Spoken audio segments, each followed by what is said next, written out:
অনেকদিন আগের কথা, এক গ্রামে আলসেমিতে ভরা এক লোক ছিল যার নাম ছিল রাজু।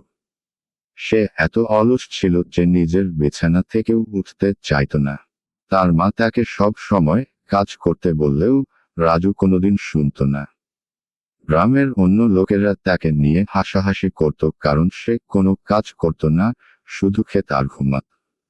একদিন গ্রামে একটি বড় বন্যা এলো।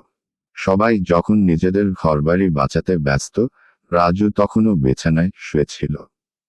বন্যার পানি তার ঘরে ঢুকে পড়ল এবং সে সাঁতার কেটে কোনোমতে নিজের জীবন বাঁচাল। সেই দিন রাজু বুঝল যে অলসতা তাকে বিপদে ফেলেছিল। এরপর থেকে সে আর অলস থাকল না এবং কঠোর পরিশ্রম করতে শুরু করল।